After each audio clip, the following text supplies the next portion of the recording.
వాళ్ళు చేసే వ్యాపారాలన్నీ నాకు ఆపాదిస్తే నేను చేయగలిగింది ఏం లేదు. అది కూడా మీ ఛానల్స్కి, మీ మనస్సాక్షికి నేను వదిలేస్తా ఉన్నా. దాంట్లో ఎంత నిజం ఉందన్నటువంటిది మీరే తెలుసుకోండి.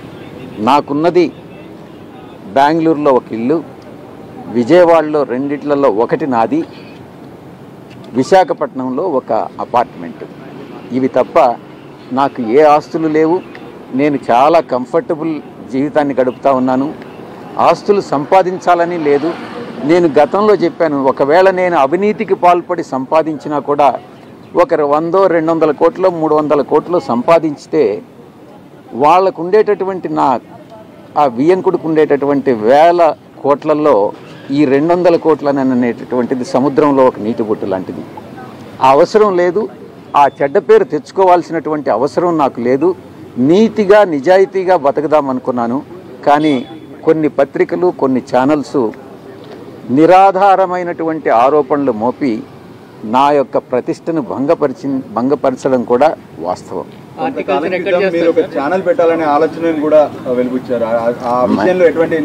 మంచి ప్రశ్న వేశారు.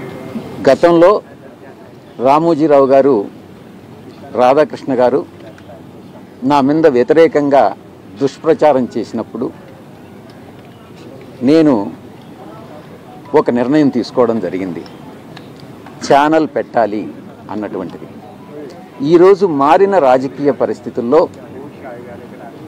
నేను రాజకీయాల నుంచి తప్పుకున్న తర్వాత ఆ యొక్క నిర్ణయం, తీసుకున్నటువంటి నిర్ణయం అమలు చేయాలా లేదా అన్నటువంటిది నేను పునరాలోచిస్తాను.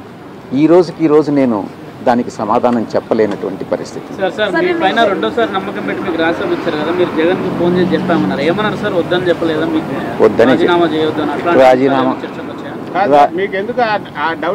ఆయన అడిగారు, మీరు వెయిట్ చేయాలా? జగన్ గారికి నేను అన్ని వివరంగా చెప్పాను. ఈ పరిస్థితుల్లో నేను న్యాయం చేయలేనన్నటువంటి విషయం కూడా చెప్పాను. ఆయన అన్న అడ్వైజబుల్ కాదు, నువ్వు రాజీనామా చేయొద్దు, పార్టీ నీకు అండగా ఉంటుంది, మేమంతా నీకు అండగా ఉంటాం, నువ్వు తీసుకున్నటువంటి నిర్ణయం కరెక్ట్ కాదేమోనని ఆయన చెప్పడం జరిగింది. అయినప్పటికీ కూడా నా నిర్ణయం బట్టి నేను ముందుకు వెళ్తా ఉన్నాను. కృష్ణానది వస్తే 11,42,000 క్యూసిక్లు వాటర్ వస్తే మీ ఇల్లు మునిగిపోయిందే.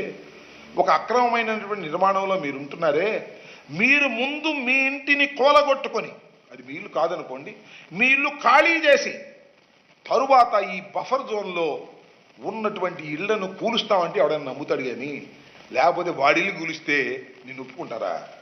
కూల్చాల్సిన నీ ఇల్లు కూలకోకుండా ఎదుటివాడి ఇల్లు కూలిస్తే ఎవరైనా ఒప్పుకుంటారా? చంద్రబాబు నాయుడు గారు గుర్తుపెట్టుకోమని మనం చూస్తున్నాం. ఆదర్శప్రాయంగా కనీసం కనిపించడానికన్నా ప్రయత్నం చేయండి.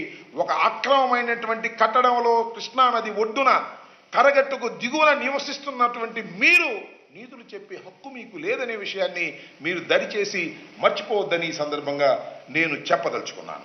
నేను ఒక మాట చెప్తానండి, మా పార్టీ నుంచి చాలామంది నాయకులు వెళుతున్నారనే మాట, చాలామంది నాయకులు కాదు కానీ ఒక 3 4, ఇప్పుడు 2 ఏదో వెళ్ళబోతున్నారని విన్నాను. అంతకుముందు ఒక 2 3 ఇంపార్టెంట్ లీడర్స్ వెళ్ళారని. ఇదేం కొత్త కాదు. ఏ రాజకీయ పక్షానికైనా అధికారం పోయినప్పుడు ఆ పార్టీలో నిలబడాలనేటువంటి ఉద్దేశం నైతికంగా లేనటువంటి వ్యక్తులు పోతారు. చంద్రబాబు నాయుడు గారు అధికారంలో లేనప్పుడు ఆ పార్టీ నుంచి ఎంతమంది పోయారు? మేము అధికారంలో లేనప్పుడు 23 మంది శాసనసభ్యులే వెళ్ళిపోయారు. జగన్మోహన్ రెడ్డి గారికి అత్యంత సన్నిహితులు. జగన్మోహన్ రెడ్డి గారికి ఆయన చేసి పెట్టని పని లేదు. జగన్మోహన్ రెడ్డి గారు ఏ పని ఆదేశిస్తే ఆ పని చేయటం, ఎవరిని తిట్టమంటే వారిని తిట్టడమే విజయసాయి రెడ్డి గారి పని. ఒక రాజకీయంగానే కాదు, ఆఖరికి వ్యక్తిగతంగా కూడా, నా బిడ్డల విషయంలో కూడా రాజశేఖర్ రెడ్డి గారి ఆశయం ఇది అని తెలిసి కూడా, రాజశేఖర్ రెడ్డి గారు ఇది కోరుకుంటున్నారు అని తెలిసి కూడా అందుకు వ్యతిరేకంగా మీడియా ముందుకొచ్చి అబద్దాలు చెప్పిన వాళ్ళు విజయసాయి రెడ్డి, చెప్పించిన వాడు జగన్మోహన్ రెడ్డి గారు. మరి వ్యక్తిగతంగా, ప్రొఫెషనల్గా, రాజకీయంగా ఇంత సన్నిహితంగా ఉన్న విజయసాయిరెడ్డి గారు ఈరోజు జగన్మోహన్ రెడ్డి గారికి గుడ్ బై చెప్తూ వైసీపీకి రాజీనామా చేశారు అంటే ఇది చిన్న విషయం కాదు. దీన్ని అర్థం చేసుకోవాలంటే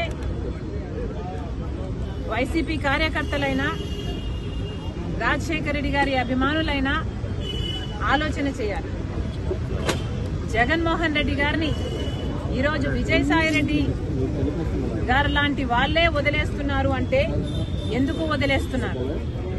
జగన్మోహన్ రెడ్డి గారికి దగ్గరగా ఉన్న వాళ్ళు, జగన్మోహన్ రెడ్డి గారి కోసం ప్రాణం పెట్టేవాళ్ళు ఈరోజు ఒక్కొక్కరిగా జగన్మోహన్ రెడ్డి గారిని వీడుతున్నారు అంటే దానికి కారణం జగన్మోహన్ రెడ్డి గారు నాయకునిగా విశ్వసనీయత కోల్పోయారు. నాయకునిగా తన ప్రజలని, తనను నమ్ముకున్న వాళ్ళని కూడా తన దగ్గర ఉంచుకొని నమ్మకం కలిగించలేకపోతున్నాడు జగన్మోహన్ రెడ్డి గారు.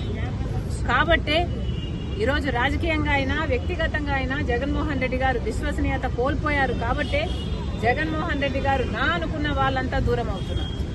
అంటే ఇంకోటి మేడం, అంటే విజయసాయి రెడ్డి ఇప్పుడు ఏదైనా బీజేపీతో ఏదైనా చేస్తున్నారు అనుకుంటున్నారు, లేకపోతే ఆయన కంప్లీట్ గా రాజకీయాలు దూరమని చెప్తున్నారు? కానీ బీజేపీ ఏదైనా వ్యూహంలో భాగంగా చేస్తున్నారు అనుకుంటున్నారు? అంటే ఆంధ్రప్రదేశ్ రాజ్యసభ సభ్యులు తీసుకుని రాజ్యసభలో బలపడాలనే వ్యూహం జగన్మోహన్ రెడ్డి గారు బీజేపీకి, మోడీ గారికి దత్తపుత్రుడు. జగన్మోహన్ రెడ్డి గారు తనని తాను కాపాడుకోవడం కోసం సాయిరెడ్డిని బీజేపీ దగ్గరికి పంపించాల్సిన అవసరం లేదు. ఎందుకంటే జగన్మోహన్ రెడ్డి గారు ఇంతకాలం సాయిరెడ్డిని తన దగ్గర పెట్టుకునే బీజేపీ నుంచి ఫేవర్స్ పొందాడు, తనని తాను కాపాడుకోగలిగాడు. ఈ పార్టీ కోసం ఎంతో మంది పనిచేశారు. మేము కూడా పదవులు వదుకుని వచ్చాం. నాలాంటి వాళ్ళు దగ్గర దగ్గర 30-40 మంది అధికార పార్టీ నుంచి రిజైన్ చేసి వచ్చాం. సంవత్సరన్నర, 2 ఏళ్లు, 2.5 ఏళ్లు పదవులు ఉన్నోళ్లు వదిలేసి వచ్చారు. తెలుగుదేశం పార్టీ నుంచి కూడా రాజీనామా చేసి వచ్చిన వాళ్ళు ఉన్నారు. త్యాగం చేసి పదవులు అంటే ఇవాళ మనం చూస్తున్నాం జంపింగ్ జపాంగులు. ఆ స్థితిలో పదవులను త్యజించి రాజీనామాలు చేసి అధికారాన్ని వదులుకుని ప్రతిపక్షంలోకి వచ్చినటువంటి ఎంతో మంది పనిచేసిన వాళ్ళు ఉన్నారు. ఇది సమిష్టిగా అందరూ చేశారు, కృషి చేశారు. కానీ ప్రధానంగా కష్టం చేసింది, కష్టం నష్టం జెండా మోసే కార్యకర్త, లక్షలాది కార్యకర్తలు జగన్మోహన్ రెడ్డికి మాత్రమే ఈ మొత్తం ఈ పార్టీ విజయం, ఈ పార్టీ ఈ స్థాయిలో ప్రజల్లో గుర్తింపు స్థిరపడ్డాకే ఈ ఇద్దరిదే కారణం అని చెప్పని గుర్తించమని చెప్పి గుర్తిస్తేనే ఇది ప్రజల యొక్క ఆలోచన. వారేమంటున్నారంటే నాకు ఏం అక్కర్లేదు, రాజకీయం అక్కర్లేదు. జగన్మోహన్ రెడ్డి గారికి ఏం అవసరం రాజకీయాలు? మిమ్మల్ని రాజకీయాల్లో ఇది చేయాలి, అది చేయాలనుకుంటే అసలు మిమ్మల్ని అసలు పార్టీలోకి రానివ్వరు కదా, పాదయాత్రలోనే మిమ్మల్ని రానివ్వరు కదా. పాదయాత్రకు జెండా మోసిన వాళ్ళు ఎవరు? ఊరూరా వేలాది మంది వచ్చిన మనుషులు ఎవరు? ఎవరు పోతా ఉన్నారమ్మా? యాసీనియర్ లీడర్ పోతా ఉన్నాడు. ఏమవుతుంది? నీళ్ళు ఏమవుతుంది? ఇంకోరు వస్తారు. దుర్గా, అల్టిమేట్గా ఒకటి గుర్తుపెట్టుకోవాల్సింది ఏంటంటే దుర్గా, ఎప్పుడైనా కూడా ఒకటి గుర్తుపెట్టుకో, లీడర్ అనేవాడు ప్రజల నుంచి పుడతాడు. మీ అందరూ గుర్తుపెట్టుకునే మాట నేను చెప్తున్నా. లీడర్ ఎప్పుడు ప్రజల నుంచి పుడతాడు. యాంటీ ఇన్కంబెన్సీ అన్నది ఏదైతే ఉందో, ఈ సూపర్ 6లు, సూపర్ 7లు ఎప్పుడైతే వీళ్ళ అబద్ధాలన్నీ మోసాలు అయినప్పుడు, వీళ్ళ మోసాల నుంచి అది కోపం అయినప్పుడు ప్రజల్లోకి, ఆ కోపం నుంచి వచ్చే ఓటు ఎవరినైనా కాల్చేస్తుంది. ఎవరైనా కూడా అధికార పార్టీలోకి ఎవరైనా కూడా ఒకరో ఇద్దరో పొరపాటున వాళ్ళు పోయినారంటే వాళ్ళ గ్రహపాటని. నేను మాట్లాడే ప్రతి మాట నిజమే మాట్లాడుతూ ఉన్నప్పుడు, నేను మాట్లాడే ప్రతి మాట వాస్తవాలే చెప్తా ఉన్నప్పుడు, నేను మాట్లాడే ప్రతి మాట లాజికల్గా చెప్తా ఉన్నప్పుడు, మరి మీ అందరికీ కూడా జరిగిన వాస్తవాలన్నీ కూడా నేను చెప్పక మునుపు మీ మనసుల్లో ఉండేది, మీ చెవులకు వినిపించింది, మీ కళ్ళకు వాళ్ళు చూపించినది వర్సెస్ ఇప్పుడు నేను మీ అందరి దృష్టికి తీసుకొచ్చింది. తేడా మీరే గమనించండి. తేడా గమనించిన తర్వాత నేను మిమ్మల్ని అందరినీ కూడా కోరేది ఒకటి, రాజకీయాలు ఈ మాదిరిగా చేయడం ధర్మమేనా? రాజకీయాలు ఈ మాదిరిగా చేయడం న్యాయమేనా అని స్ట్రైట్గా నేను మీ మనస్సాక్షిని ఈ మాట అడగండి అని మిమ్మల్ని కోరుతా ఉన్నాను. Ask yourself, is this how you want politics to be? అడగండి.